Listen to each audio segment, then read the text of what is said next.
Hey guys, welcome back again to another episode of Litecoin Underground Podcast.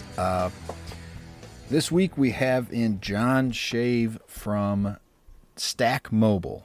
If you didn't get a chance to see them at the Litecoin Summit, they did a presentation. John, we got to meet him, and his energy was awesome. You know, I think sometimes we get so kind of used to seeing the same people, and even myself, my energy gets down a little bit. But he was really exciting to talk to at the summit, and I think that's just part of his personality. And his tag, I think, is Too Hyper Crypto on Twitter, so that might tell you something about him. So really wanted to explore his business with him. They've got a really cool offer out there. By the end of, I think he said early October, you sign up for Stack Mobile, you get 15% back in crypto payable in Litecoin. So as a user, if you're already using a mobile service and you got your phone and you want to save money on your cell service, you save by using Stack Mobile. And I don't know, I'm pretty excited about it. I think it's pretty cool they chose Litecoin. I think the reason they chose Litecoin, we talk about it a little bit, is it's simple, it's fast, it's available to everybody, it's low cost. And so this is a way to really get people to start onboarding into Litecoin in a way that's a good thing for them. So if you own a small business or you have a family where you're paying the phone bill for all these people, 15% not an insignificant amount of money. And he even says in here, it doesn't mean his plan is uncompetitive.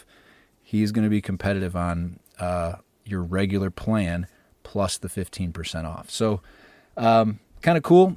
And I'm really going to be talking about them. I hopefully maybe do some more. I'm going to reach out to him, try and get some promotion going on with him too.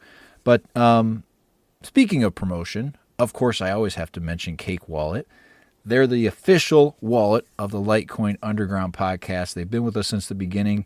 And like I always say, they're huge supporters of all the things going on in Litecoin. They're going to have MWeb here in the coming months. I would expect announcements soon. And overall, yeah, I think just you can do anything in there. You can buy, you can sell, you can trade, you can buy gift cards. You can use all these different assets: Bitcoin, Litecoin, Ethereum, Nano, Bitcoin Cash. I think they got Polygon in there. They've got, of course, Monero. I don't even think I mentioned Monero last week, but whatever.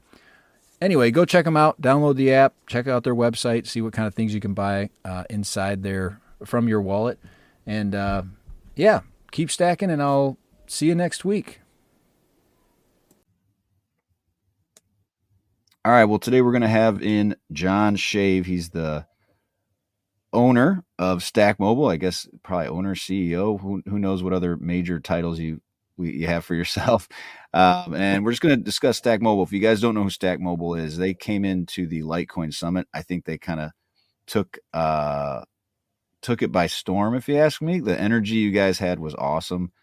John, we got to meet him, and I was just telling him, Animal and I've mentioned this story to people in our spaces, but we met for the first time in person at the summit, and in our conversations, one of them was with John, that just said to me, like, this is a good angle to understand these crypto businesses and how businesses are taking advantage of crypto, because I think the more that people hear the reasons why crypto is valuable to other businesses, they'll hopefully incorporate it to their business as well. So, John, thank you for coming in.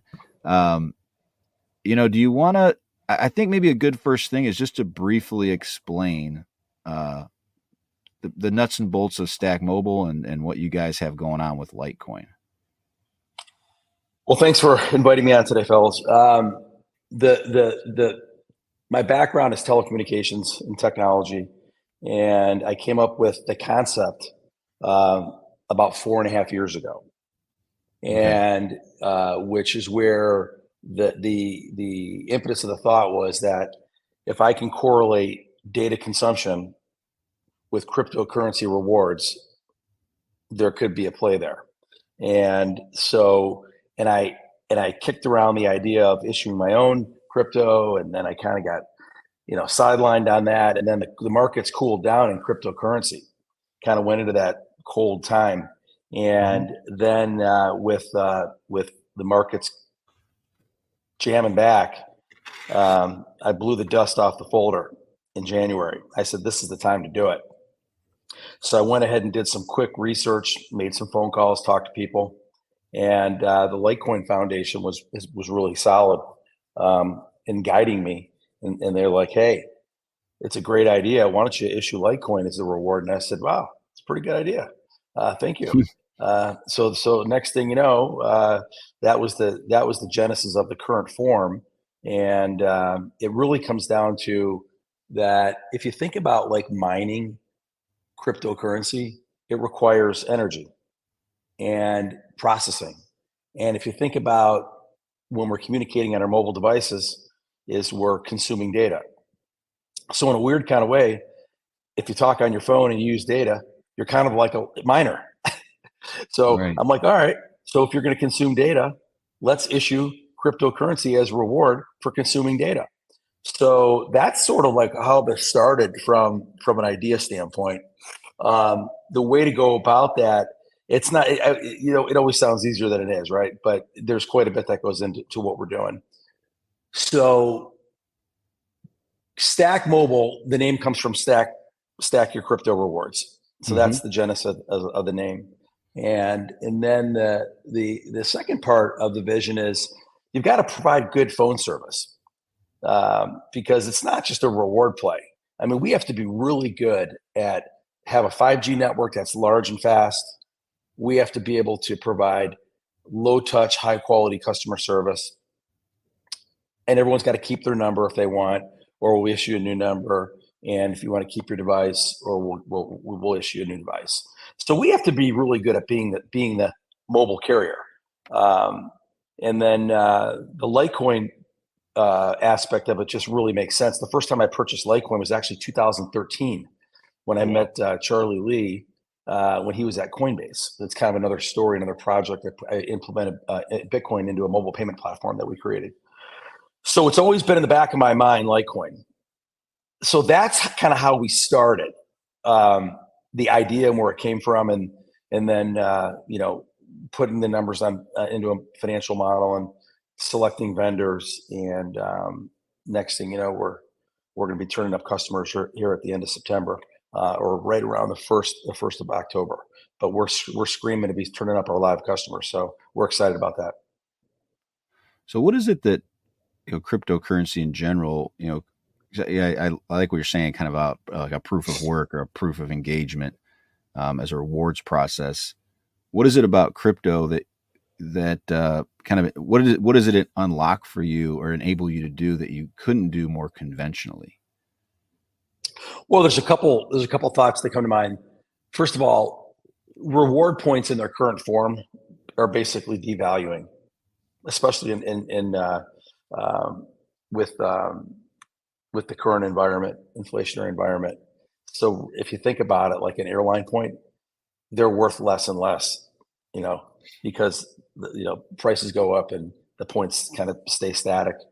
So if you believe that, if you look at traditional assets, and we'll keep it simple in this one, but you think about like a reward point, it does not go up in value over time. And if you believe the narrative of cryptocurrency will appreciate in the long term, then to earn free cryptocurrency on your mobile phone usage is totally logical, because you can hold it or you can spend it, right? And so that just makes sense to me. So the crypto piece, the other aspect of it is you can do more with it, right? You've got control now of your reward, which is your currency, Right. which It's makes real sense. money. You It's real money. can't really do much, right? With your other reward points, they sit in there, and you get beat up when you try to use them, and it's confusing, and it just seems like kind of a pain. So why not just give the transparency of a reward that actually is useful and can be used for anything you want, a loaf of bread or a trip to Toledo, Ohio. Yeah. And I mean, I think you said that you can also automatically deposit the rewards, right? So it's a process that could be automated, go straight to your wallet. Yeah. That's a great point. So there's a couple parts of the equation here that have to work right. And the first is, again, the singles and doubles of onboarding a consumer client or a business client, and we're putting some neat technologies in place around that and some AI intelligence to really improve that entire experience. But the crypto reward piece is pretty interesting. So in the example of a client, like, for example, my bill's $400 a month. And so I would pay my invoice, and then and that triggers an identifying number, a percentage. So I've got 4 lines because I have for my children, and so I get 15% back.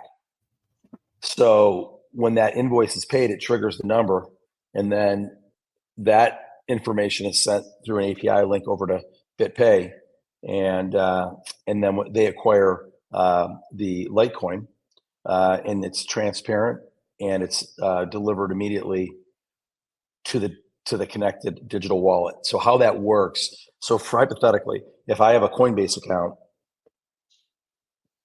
and I link, you sign up for our service, right? You get an email, you open the email, and you link your Coinbase account to our Treasury account, our Treasury commercial digital wallet.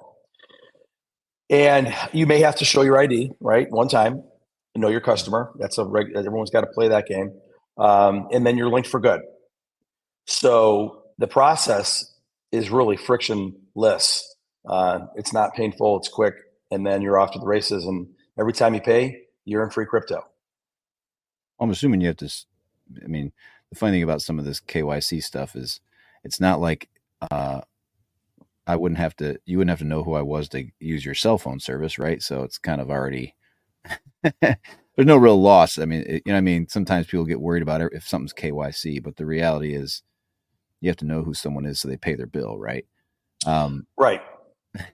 So but you can also send it to a BitPay wallet, right? Or if you Correct. had like a light wallet, it's pretty it's not discriminating about where you're sending it, correct? We just need your wallet address, and I just use that example because BitPay is a non-custodial wallet, and which means that you're responsible for your passwords and your keys, secure phrase. Right. So I just use the other example, but we can link to hundreds and hundreds of wallets. I mean, pretty much any wallet we can link to. It's just BitPay is just the immediate. It's just a connecting point to get you your crypto, and then from there you're off to the races and do whatever you want to do with it. Yeah, I was. It's funny you were mentioning the points versus money. When I'm not as old school as you, 2013, but I was 2016 is when I first started kind of getting into this, and the whole ICO craze came in 2017. And I thought the most logical place for like rewards points to go is for them to issue their own coin, even, right? Because if I can, earn airline miles, but I don't really like to fly that much, it'd be nice to be able to just go into a market and sell them, and get it into something that I can actually use. So I always expected that to be the first place where like Burger King and Taco Bell were issuing their own tokens just to like, make them interchangeable. It gives them a lot more utility in like timeshare points, that type of stuff, where they don't have a real market value because there's a ton of friction to getting those points. And I always thought that would be something that would come to pass. Maybe that's the next idea for you, John. Just do timeshares and use crypto. I thought a lot about it, going back to the whole ICO craze and that whole thing. And I think some of the challenges there is liquidity. And I think some of the bigger companies, especially the public ones, they get nervous on that, in issuing their own tokens and value, and and perceived value. It does seem logical, right? That if you were, but then again, I mean, what do you call it? The burger coin. Then you Yeah, got Taco well, Bell coin. I got a taco coin. And no, I see what you're saying. No, I think it's interesting because this is real thinking, right? And I think what it comes down to is from our standpoint is you know mobile phone service is real and Litecoin is real, right? So they're both. It's a win-win, and it creates less headaches. To then trying to create something that implodes in value, and then people are upset with you. And you can think of like so many influencers that have tried to promote some of these ICOs, and they really got egg on their shirt. And so for the Litecoin Foundation and for Litecoin and Stack Mobile, Litecoin's real, and yeah. and it's fast. So I'd rather give a reward of crypto that's real, and I don't. Then and nobody has a reason to get mad at me because it works, and it's got long term value potential. So that's kind of the thought on that. So I went through the whole cycle on the ISO and my own token and that whole thing, and I just kept coming back to not that there's something wrong with it or other people can't make it successful. I just felt this was a safer bet.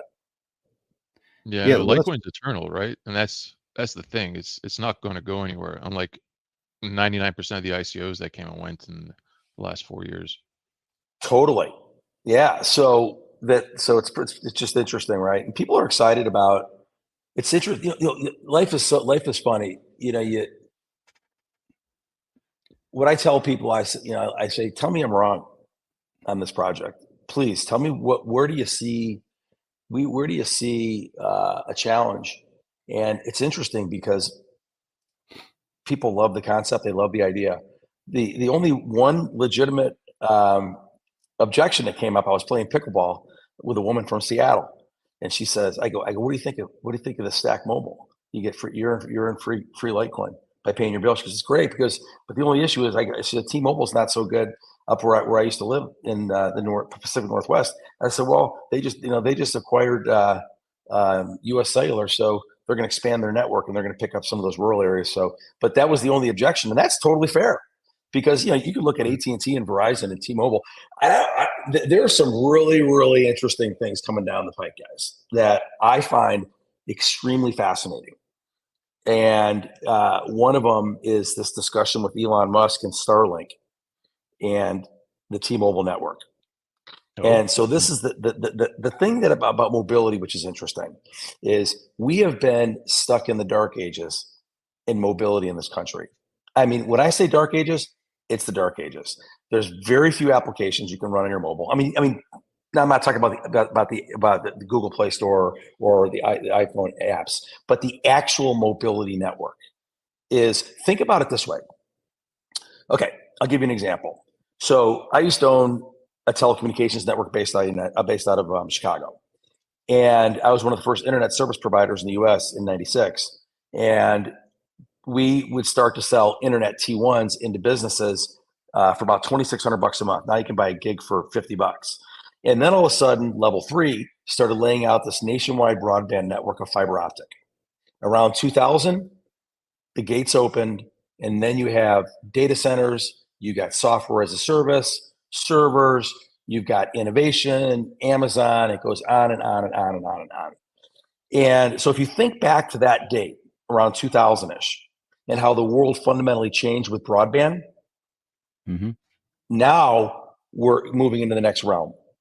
And that's sort of also where the forward thinking comes in with Stack Mobile.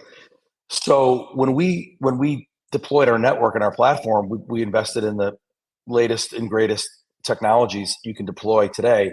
And that will allow us to provide some innovative applications and streaming services and things like that as we start to move the company, forward, going ahead next year and forward on. So how you interact with your mobile device is going to be very different in 5 years than it is today. It's not just going to be more apps on the phone. There's because the wireless networks are starting to realize that there's price compression. I mean, every time you turn on any kind of medium, you're like, everyone's trying to give you this free, give you that free, this free talk, 3 minutes, free this, free this, free this. So the carriers are trying to keep these the prices. They're trying to buoy the prices, and and they can only do that for so long. So what the reality that I think they're facing is they have to open up their networks to companies like Stack Mobile and others to be able to provide more innovative solutions to maintain the capacity, excess capacity they have on their mobility networks. So think about it in terms of like that.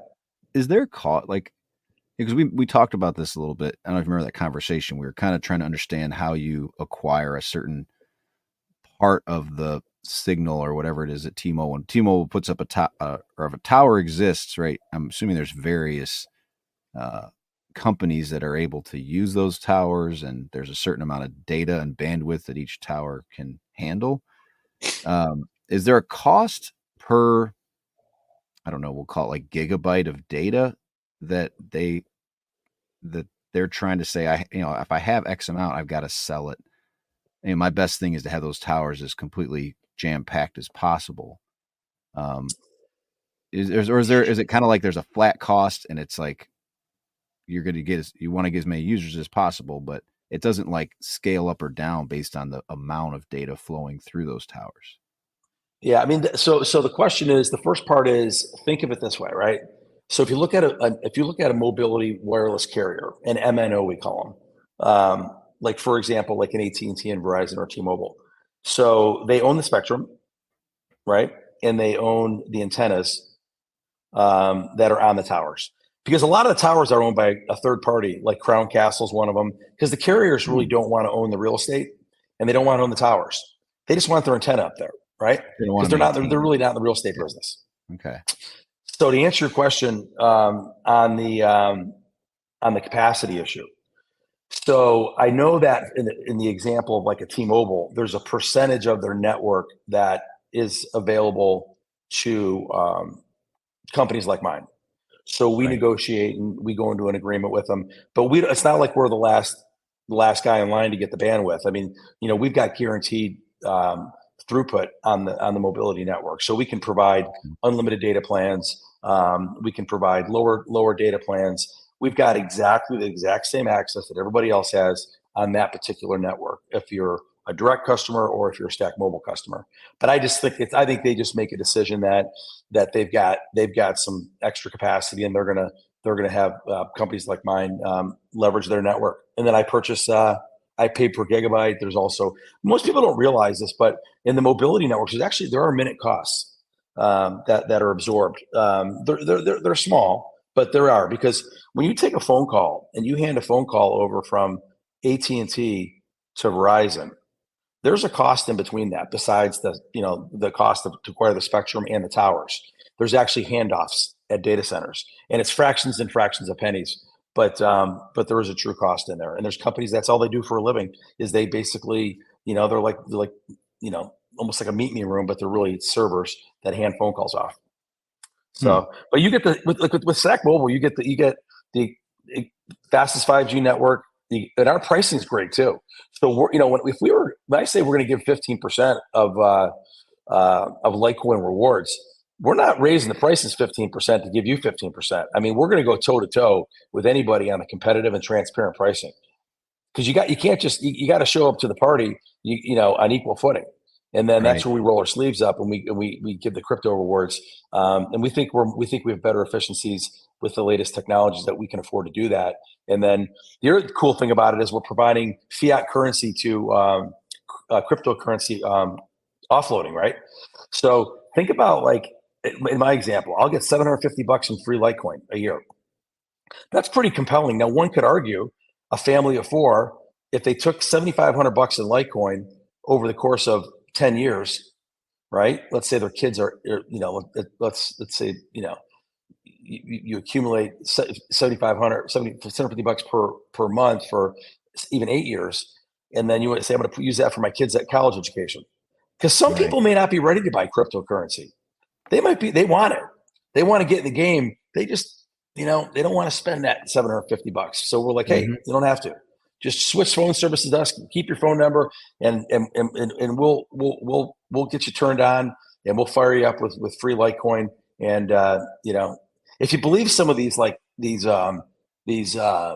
interviews like with Michael Saylor and others. I mean, when you look at the value of cryptocurrency in the future and the value of your dollar, it's an absolute no-brainer to not. I mean, holding cash is the worst thing you can do on the planet.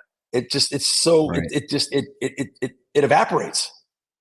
Well, it's even just engaging with it, like you said, on a fairly passive level, right? The reason I was asking about the bandwidth part is I was kind of interested in. It almost felt like Animal. We were talking about drive chains last week. Like the goal is we have a limited amount of bandwidth, or whatever that is, that fixed cost, and how do we maximize our user base, right? If I'm T-Mobile or I'm AT&T, and so finding, like you said, companies that are trying to be innovative and aggressive and acquire customers, that's it's very interesting to them, right? Because they're probably, like you said, they're a little probably running out of ideas at some point, so they want the Totally. innovation, right? Yeah, Totally. Yeah. I don't know if you both would remember this, but back in like the early 2000s, or even late 90s, Verizon had an app store, not an app store, but they had apps on the phone, and they were horrendous. And they just like, you buy movie tickets or something. It's just, I mean, this is pre-Apple, and it was just like, big giant phone companies aren't known for innovation. That's right. kind of the fact, right? They provide the They're like plumbing. a utility. They're basically a utility, right? They don't Yeah, have they time. provide the plumbing, right? Yeah, they're a And utility. I want to ask you about your point of sale interface to that goal, right? You guys you're innovating, and I believe that you're not going to have storefronts, right? Correct. So So everything will how do be we done through a sell? website. Yeah. Yeah, so how do we sell? That's a great question. So thanks for asking that. Yeah, we forgot about the important thing. How are we going to sell those customers? No, it's really good. So we work with strategics, like the Litecoin Foundation is a strategic, BitPay is a strategic. There's others we're working with, and so we'll promote Stack Mobile through that ecosystem, and the consumer can easily sign up online when we launch our site. All the technology is already built, so it's really easy. You put your name in, put your phone number in, we port your number. That all happens very quickly. So you're not out of phone service for a day or anything like that. It's really all automated. And then your billing is through Stack Mobile and your service and support. The other way we're doing this is we work through influencers and we work through affiliates. So an affiliate that pushes us to their community, we have an affiliate platform we use that we'll be able to track and pay. And the other way we're doing this too is I'm launching a multi-level marketing program for consumers. And we're gonna do part of this. We're gonna test part of this at a major university called the Ohio State University in Columbus. And what we're gonna do there is we're gonna pick a couple aggressive, hungry interns, and we're gonna start promoting Stack Mobile to the college campus environment. And what I tell people, they say, what are you doing, Shave? I said, well, I want to be the Red Bull of mobility and cryptocurrency rewards. Hmm. Motorcycles and rock Yeah. concerts. Let's go.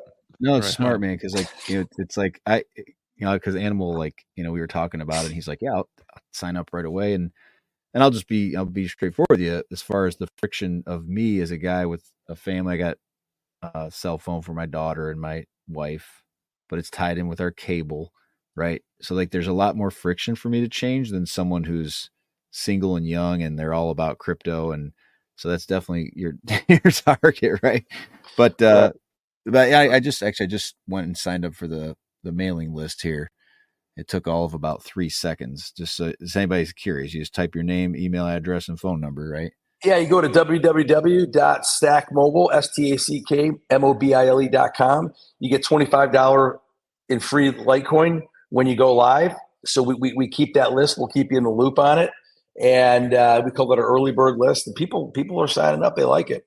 So I think it's interesting. Yeah, when we talk about friction, what's also interesting is we're reaching, it seems like, another one of those points in innovation of mobile devices where they just kept pumping out new ones and new ones and new ones. And I've got this iPhone 14, which is fine.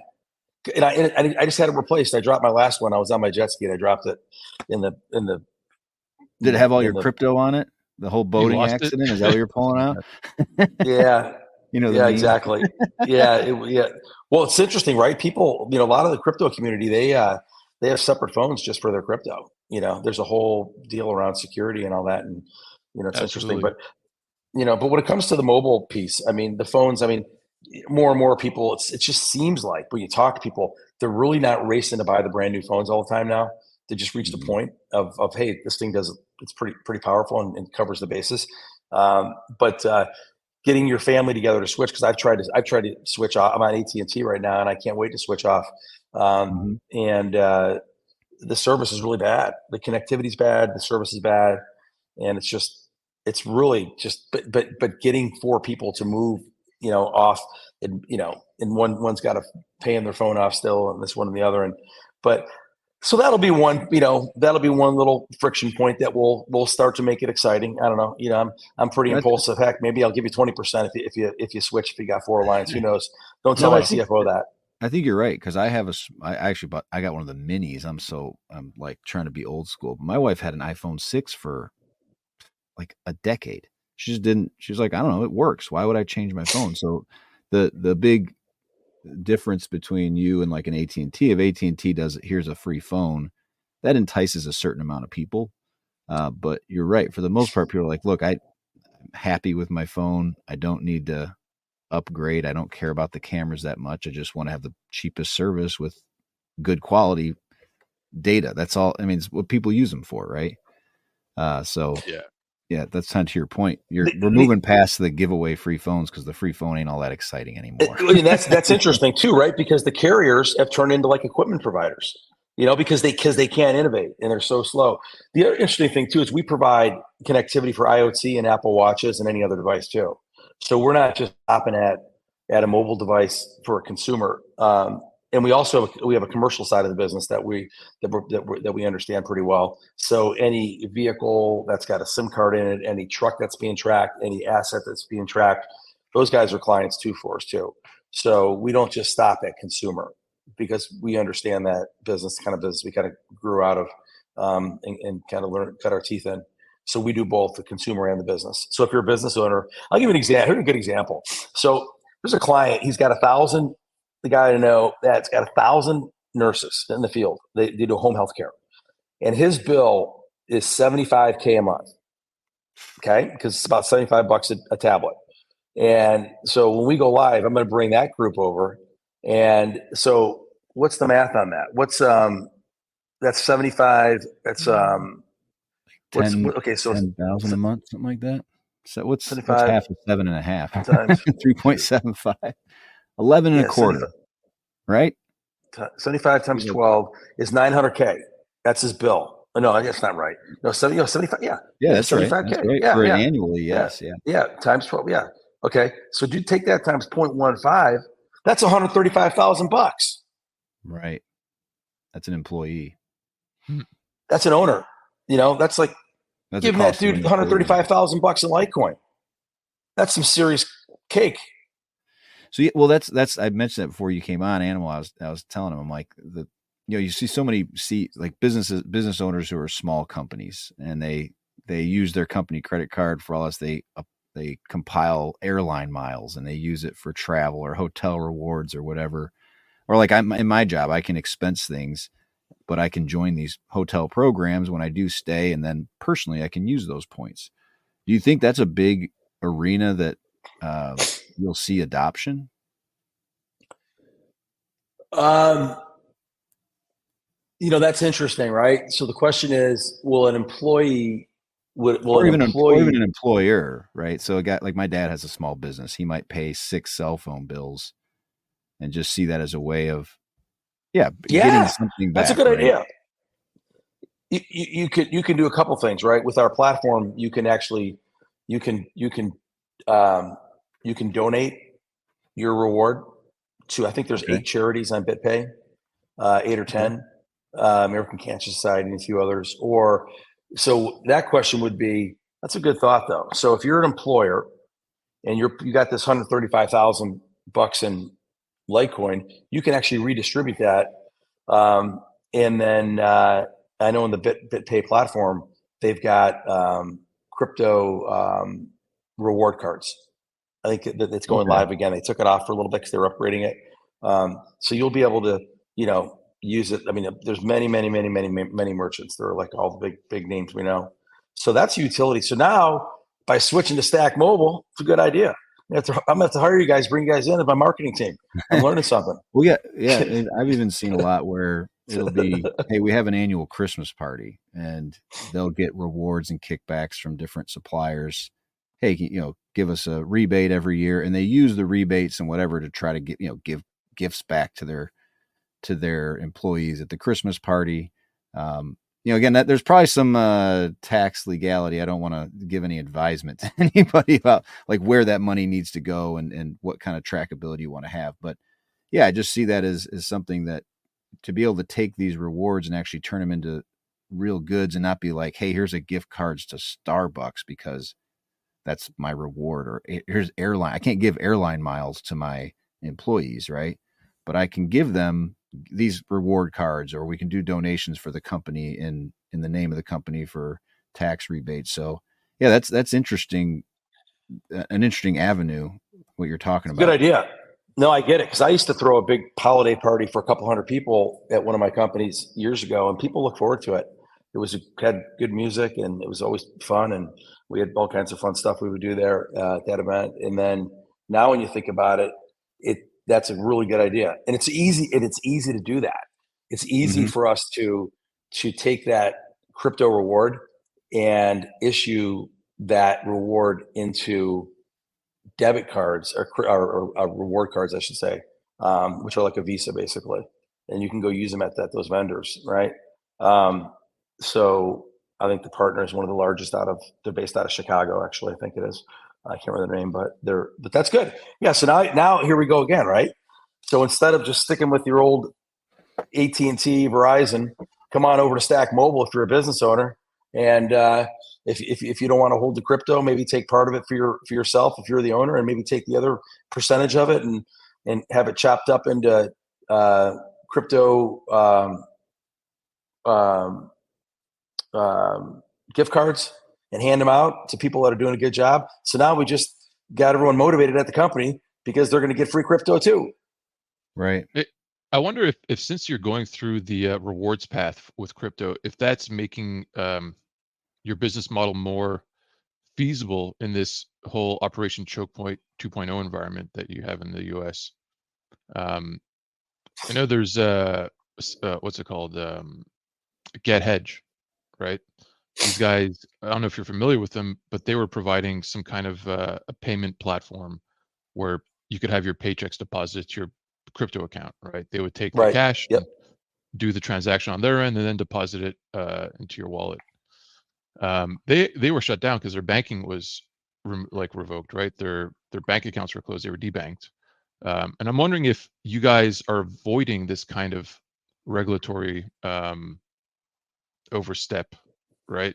By not transacting directly with it and with your business model and using it as a rewards platform. That's true. That's absolutely true. I am familiar with those guys. Because remember, keep in mind what's happening, right? We are acquiring the crypto, and we're distributing it as a reward. And we're paid, typically we're paid. We will accept crypto payments for our invoices, but the majority of them probably will come in. They'll be fiat currency, right?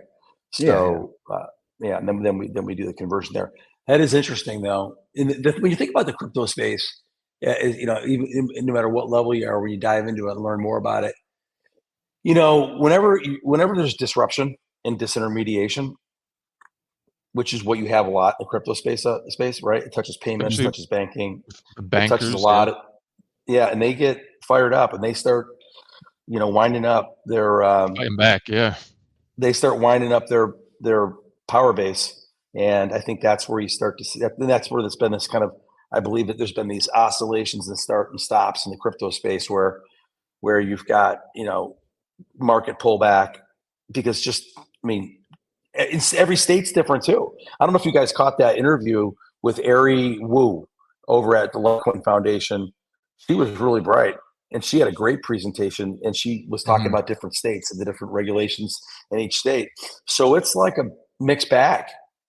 Some state like Hawaii's not the best, and New York's difficult, and Some others are easier with it, depending on probably the powers that be in those states, or some are better at lobbying than others, and they have deeper pockets. So that's an So that interesting mean thought, though. when you incorporated, did you seek out a state that was had more favorable regulations, or I guess had a better Well, path?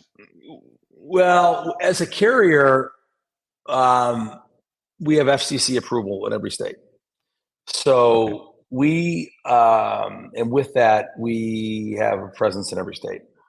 But we don't see any issues with what we're doing. But you just have to be aware of what's going on in each state. Because again, what we're doing is we're acquiring crypto, and we're giving you a reward for using our service. And we don't seem to be crossing any lines there. And yeah, you're keeping hands off. You're just letting BitPay handle all that, right? Yeah, we're not touching any of the because there's regulation around, as you know, and so we don't have to touch or worry about any of that. Just as long as you play by the rules of know your customer, and that's everyone's got to play by that rule, and that's fine, and that's it. And the rest is provide a really good phone service, and then I'm hoping that as we start to get this thing moving and grow, and we start to get our brand out there, we start to have some fun. Maybe with some events and some really cool things. I don't know. Maybe we'll have the stack game someday. We'll put you guys on some snowboards and put you in the tunnel out in Vail. I don't know. Yeah. Well, something that was I think is kind of interesting. We were theorizing at the summit. We were like, why Litecoin?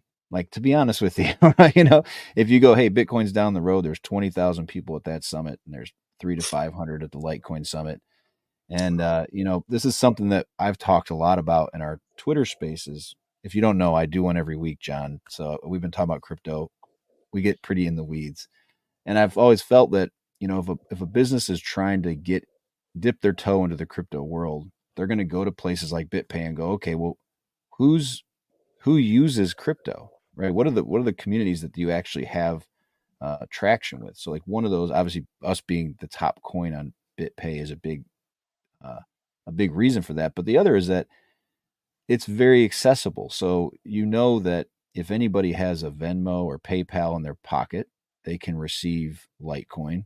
That your fees to send aren't going to be suddenly $10 that you're going to be suddenly basically taxed with an extra $10 that you got to pay every month because it's going through Bitcoin or Ethereum. And so it's kind of this I think a business term is the Goldilocks zone. I don't know if or maybe that's a technical term, but you have the accessibility, the low fees, and that everybody already has a wallet in their pocket, even if they don't even know it. If they have Venmo or PayPal, they can receive these payments and easily convert them to dollars if they wanted to, right? But is that some of the reasoning behind why you chose Litecoin versus saying I'm going for, because obviously, look, we understand Bitcoin's the big name in the room and has the most marketing heat, but was it kind of impractical to use Bitcoin? No, we can offer actually Bitcoin too with our product. And but we've made the decision that at this stage in the company that it's our strategic partnership with these guys. We like them. We want to support them. And sometimes you gotta pick your partners, people you want to work with. And David's been cool over there, low key dude. Takes my calls at all kinds of crazy hours. Wife probably doesn't like me very much. Who's that shaved guy calling again at 11:30 at night? No, she doesn't say that. The energy differential between you and David is pretty extreme. Yeah, balances out. Yeah, it's like this. It's like a teeter totter. Yeah. No, I'm just kidding. No, but no, I think that getting back to my original thought process, right, fellas? At the end of the day, what am I trying to do here? I'm trying to provide a quality mobile phone service at good pricing and provide utility into cryptocurrency. And you can't be all things to all people. Litecoin's fast. Litecoin's less expensive for transactions. It's widely adopted, and it's just that's sort of the deal. You can't be all things to all people, because then you're not being you end up not really delivering to anybody. is what I figured in my life. Mhm. I've learned that, try to take off too much, and the next thing you know, you're not really good at anything. So I think we'd rather be, this is, it's innovative stuff we're doing. I'd rather do it right. And I'd rather make sure that I'm delivering on the mobile service with nines and delivering what I promised I'm going to give people. And it just makes life easier. Yeah. You're not in the business of, you're in the phone business, right? Just like the utility providers, they're in the utility business. Sometimes you don't want to get too, too outside your comfort zone or what you're intended to do. Do well what you do Yeah, well. because I've always felt. yeah, totally. I mean, that's the whole token thing we talk about in ICO, and I know a lot about it. I mean, a lot of those early guys were right out of Chicago, and a lot of them got some headaches in their hands, and still have some headaches in their hands for that whole dynamic. So, and there's a little bit of greed factor over there with the ICO stuff too. You got to be careful of that too. So, you just gotta, like I said, we're in the telecom business. That's what we do, and we just want to be the best that we can be, and at that, and I'm trying to have fun. Spend a lot of work. We're probably working 18-hour days for about the last 6 months. I work 7 days a week. It's like, what do you do for 7 days a week? Well, there's a whole big long list, Yeah, and I think what you're doing is a big deal, honestly, because like you said, you've accepted. You've said to yourself, I'm not the ICO. Yeah, could you go do that? Could maybe that be an income revenue? It's not something that you probably see as, it's not long-term sustainable, right? You're more, let's use this as a tool. And that's what I'm hoping we get to in crypto in general, is people start to look at these worldwide payment networks, these decentralized systems where it's agnostic to me. I'm using it as a backbone to do something else in my business. And so there's value to you that comes from beyond just, I'm playing the value of a token or I'm trying to pump a token price. This provides my business with a tool that I have difficulty doing otherwise. You paying out every person into their own bank account around the country would be an enormous undertaking. But you can just say, hey, just drop me your address and I can do, and you can, it'll go anywhere you want. You can send it to your kids in college. And like, I don't care where it goes. You get to choose. That's something you can't do. Now that's interesting. That's a topic, right? When you think about the traditional banking, something as simple as exactly what you just said. If I wanted to give you your reward back in fiat currency, I mean, it would be painful. So, but to do it with the way we've engineered this, we can efficiently and cost effectively and transparently deliver the reward to the wallet. And that's exciting because now we're able to, again, we can get people in the game, or we're just going to give you free crypto for doing the stuff you're already doing today. Yeah. Every gigabyte, we got to get you guys off your phone service and get you over Stack Mobile.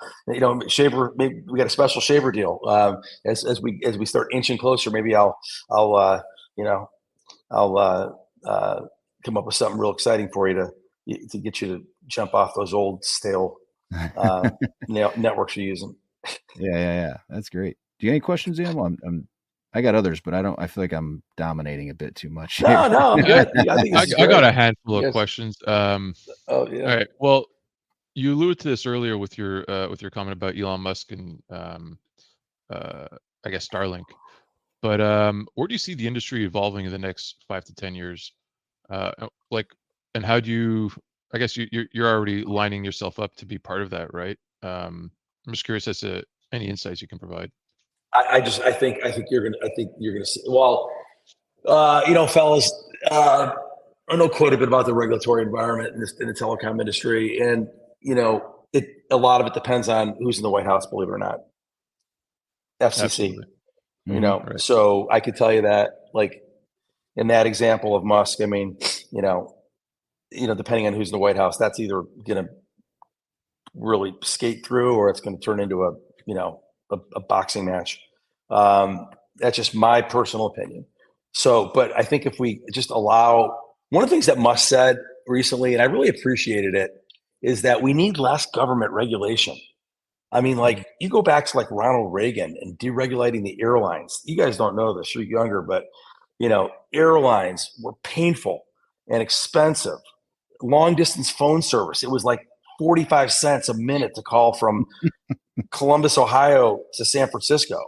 I mean, it's just goofy. And then so the Bell system broke down, and then that ultimately led us to ultimately competition, and then ultimately broadband. Right. So I think that in the wireless industry, I know that like Dish Network bought a bunch of spectrum up, but they've got a certain timeline. I think they're racing to get towers up and get their network up. Starlink is a really interesting one when you think about it. That it's almost like, in a weird kind of way, it's decentralization of mobile data. Because when I say decentralization, right, you have all these satellites up there, they're all popping around, boom, right? And down here on Earth, you got data centers that are physically connected that aren't bouncing around. So in a weird kind of way, the Starlink almost is like a DeFi, decentralization type of a strategy. But and then the electronics tend to get better. Like Right. I used to own fiber optic, and networks, and it was like the glass stayed the same, but the electronics kept getting better and better and better The protocols. exponentially. Yeah. No, Yeah. what you're saying about the government being, I guess, expanding, if you compare just your business model, right, where you're kind of revolutionizing telecom by getting rid of storefronts. I mean, that's something that happened naturally as technology evolved, as the stack evolved, the stack improved. How much, like, and I mean, you probably can't tell me, but it's just like, this is a rhetorical question, but imagine how much government can be shaved off, uh, if we just leverage the technology that we already have. Like how many storefronts, the license bureau, how many things that people, need to be staffing, right? How much waste there is, given the technology that we have today is still in place, grandfathered in, um, and never cut. We're going through a recession here. Many companies are doing layoffs. No such thing. No such layoffs are happening in the government. It's always N+1. And yeah, I mean, um, the people that are now in charge of the government, the president, I want to say the Democrats, they're making it hard for crypto businesses. They don't want to Totally. They break hate it. in, and I They guess hate it. a lot of that is they have, they have bills to pay too, and they can't cut, so they need to keep pleasing their sponsors, right? But yeah, I I have think another. Yeah, well, let go me ahead. throw more. Let me throw more piece on that, just to think about. Whenever there's when you see like some consternation or some sort of a impasse in anything, big businesses, or regulatory, there's typically, if you peel the onion back a little bit, like people talk about net neutrality and they think net neutrality is good. I mean, at the end of the day, the fact is that the big carriers like AT&T and Verizon, now I'm not talking mobile, I'm talking wireline now, and Comcast, they do not want, they want to be able to regulate the packets on their network, which means that if you don't use Comcast for service, they're going to slow down your Netflix. Mm-hmm. And if you're not going to use Comcast for your voice over IP phone service and you're using Ring Central, they're going to slow down those packets. That's why the scary thing about it is these big companies have so much money and they have so many lobbyists and they're so good at it that they basically can slow everything down. And that's what's happened in the crypto space. When you start really digging around the corners and peeling back the onion, there's companies that are disrupted, or potentially can be disrupted. And then the big incumbents start throwing their weight around and their big bucks and their lobbyists. And it just creates like what happened to the gentleman you were talking about, that got debanked. That's what that's all about. It's really, Yeah. it's really kind of sad because a lot of Feels people are just confused. unconstitutional. Yeah. Yeah, people are confused too. People get confused. I mean, crypto is still confusing to a lot of people. I try to explain that. I was talking to an older neighbor of mine yesterday, and he shake his head like he understood what I was talking about. And I'm like, no, here, you gotta watch this. Here, I'm gonna send this to you. Here, I'm gonna send this video to you. Oh, okay, I'll do that. All right. You got it's like you got to keep evangelizing, explaining to people. And I think that gets back to that point about why we were using Litecoin. Is I'd rather provide a reward of something that's real, that's dependable, Yeah. reliable, as opposed to trying to get cute and I don't know, just kind of makes it easier. There's enough going on without trying to recreate the wheel at this point in time. Yeah, well, and that's what I was saying to you earlier kind of incorporating crypto. And one of the things I thought, like I said, when Animal and I were in Nashville, I started thinking I wanted to get back into this, and I'm like, what's a good angle? What's something different? And after talking to you, I was thinking, yeah, businesses is interesting. And the reason I think it's interesting is because a lot of people don't understand crypto. And so for them to understand why you would use crypto beyond just like maybe a marketing reason or whatever, and understand, okay, wow, the payouts they can do differently, right? Maybe that that hits something with them. They go, oh, okay, now I kind of understand the value of having this kind of agnostic, decentralized ledger that I can access 24/7 to anybody in the world. What door does that open up for my business? Right. Or maybe it's not your business. We talk to another business owner. Oh, I didn't realize I could track the payments. I didn't realize the value of having No, like a totally. transparent ledger, right? So I'm hoping that over time it doesn't translate to people, because all that's been talked about has been, where's the price going to go? Is it going to, it's been this huge speculative thing, and no one's actually talking about the utility that these things provide. And Right. that's what I'm hoping we're turning over to hear someone like you say, I don't want to do it Yeah. with my own token. I'd rather just Right. run a business. That's what I hope we get to in the next 5 to 10 years here. So It's that's interesting. evolving, right? Hey guys, that's interesting, right? So the you meet so many interesting people when you go to those events, right?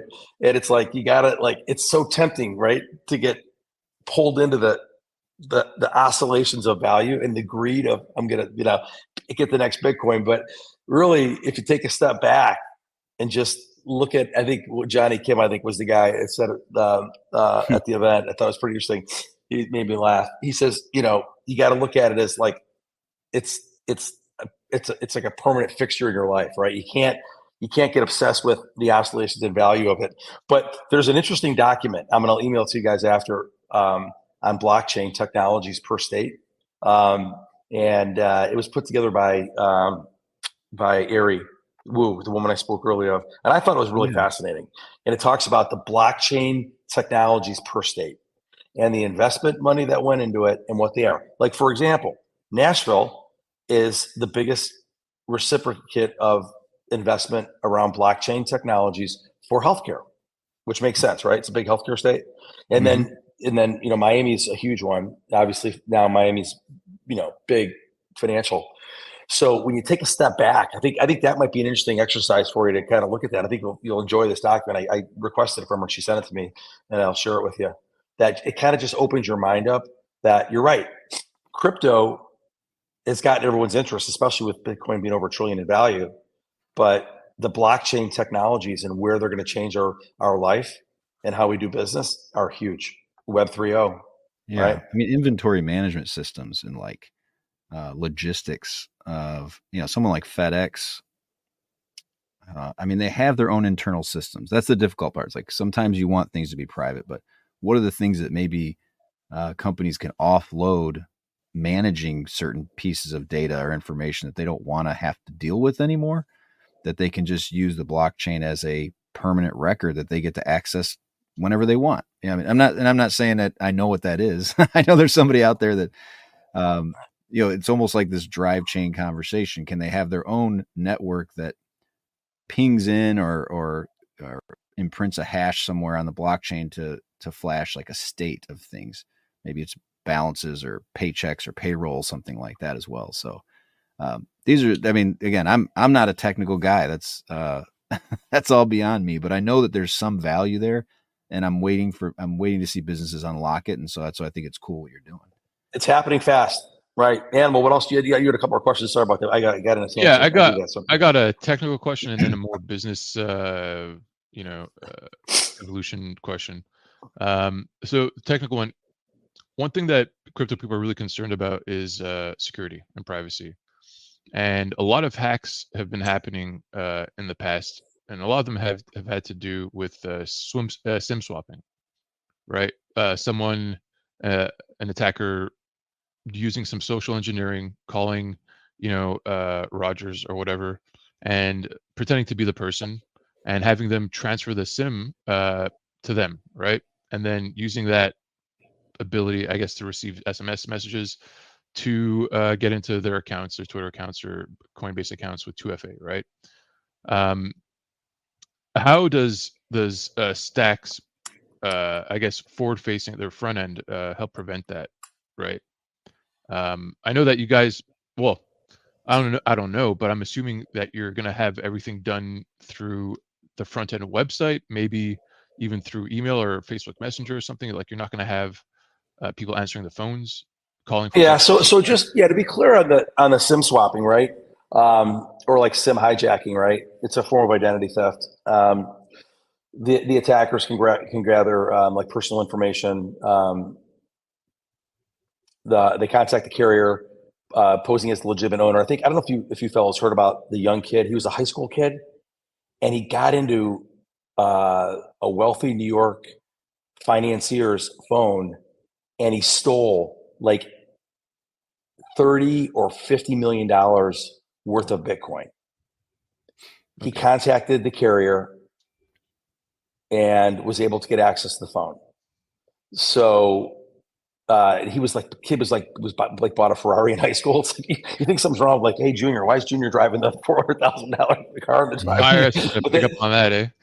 You remember that? Yeah, it's a crazy story. That's kind of an example of this. So a couple of ways that, just for the audience, right? People, they receive SMS and two-factor authentication codes, and they reset the passwords in the phone. In this example, the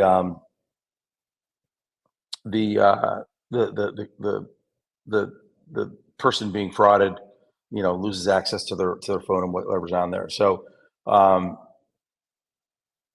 I think, as your question, what are we going to do to prevent that, or how are we going to? So when there's a switchover, so let's say I sign up to Stack, what's the process? Do I have to go to a T-Mobile store? Do you send me? I think that's what I'm saying. Do you send me a SIM card, and that's what I think he's wondering. Is there's a bit of a trust factor there that you're sending me a SIM card? Well, there are a couple of things that happen. We do SIM and eSIM, right? So eSIM is where we would activate the eSIM on the phone when placed. Right. So from a standpoint of the onboarding process, where it's a new device or a new SIM, the account would be activated. If it was already an active account, the order would be created for the SIM, and then the SIM would be identified in the system at that point in time. It would be sent through our fulfillment center. And that group's out of LA for now. And then when the consumer gets the SIM, at that point in time, then we have a secure validation process to ultimately activate the SIM. I think you've got to be careful of, just in general. That's I think the hardcore crypto community people have a separate phone just for their crypto that they use for their trading or their accounts. But fraudsters and cyber thieves are creative, and we're just gonna have to keep an eye on it and be careful, because that what we just walked through. I don't know if that really answers the question, but it's certainly, I mean, so there's an engagement with the company. I get my SIM card, I call a 1-800 number or something, and so that way I know it's not somebody calling me, or I know I'm reaching and talking to the right people to get that set up. Or to be all web-based. Is that like you need to sign into like a web interface? You go to your account, and then you can manage your plans and your add-ons or whatever through it, your rewards, all through that one interface, right? And I guess the security of that interface, your login, has a lot to do with how people, like, so if people lose their password, is there like a 2FA? Yes, absolutely. Okay. Absolutely. Yeah, there's no question about it. Yeah. So you got to think about it this way: as it's like if you have any other carrier, right? You have an account, and that's how you manage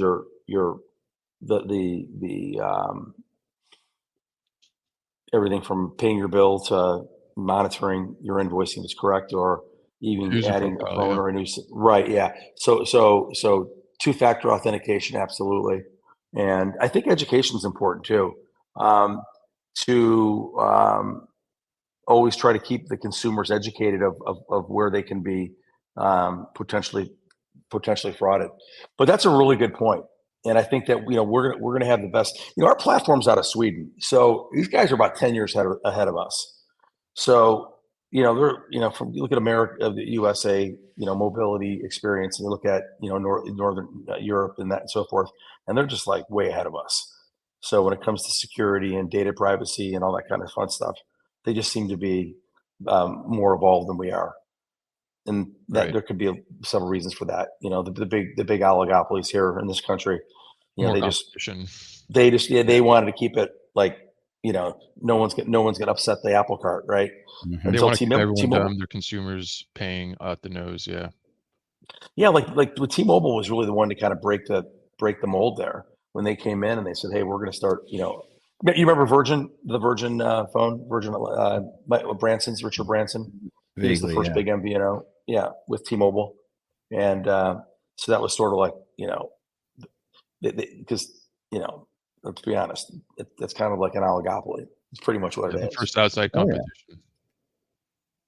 Right. Well, that's the I mean that's the thing, that it's a utility. It's almost like with the social media companies. Like, at what point do they become the town hall, and should they be like, it should just be a blank platform? So there's two different views, and I think what's interesting, I think what Elon's done is similar on both fronts, where he's maybe not in a perfect way, but the conversations being presented of what right do I have to build what I want to build? How much regulation should be on these quote unquote utilities?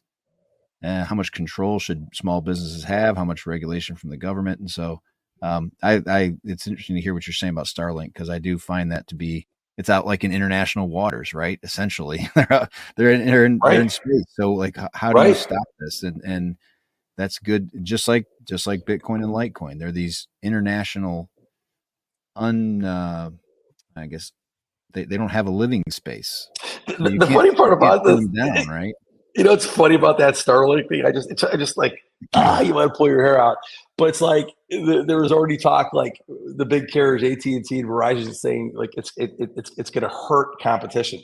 It's like, no, it's not going to hurt competition. It's going to bring more consumer choices and more features and more functionality. But it's like you could sit there, you get two big monopolists in a room, and they're just going to look at you and they're not going to smile, and they're saying, no, no, no, it's going to hurt competition. It's this, but at the end of the day, you just got to shake your head and say, Yeah.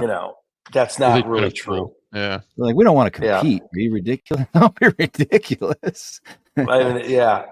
Well, maybe Space It's, Force wasn't such a coincidence then, huh? Maybe Trump creating Space Force has more to do with I stopping find, free I flow find of it information interesting. than anything else. Yeah, I find it is interesting though, how, when you look at this stuff in innovation, and I mean, at the end of the day, I think, typically big government doesn't really do anything right.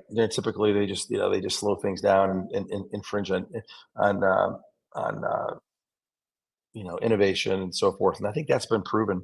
That's just my opinion, but, Oh so the yeah. bigger the government gets, the less we get innovation, Yeah. because the That's big for sure. companies start figuring out how to keep themselves in power. If they can keep themselves in power, they can keep the status quo. Why rock the apple cart when the margins are fat? Why let innovation happen? John, you sound like you belong in our Wednesday spaces we do, because this is exactly what, and I could sit here and go down a road, but I don't want to take too much of your time. So I've enjoyed the time with you guys. You yeah, guys have any other if you questions want to for me? come in, I've if got you one want to, more oh yeah, question, Oh, go okay. ahead. I'm sorry. if you have a moment. So right now you guys are US only, September, October. Do you have plans for maybe Canada or Europe in the future? We do. So here's this. Okay, so we've already had discussions about this. So we have acquired technology that we can expand to 60 countries, and Canada being one of them.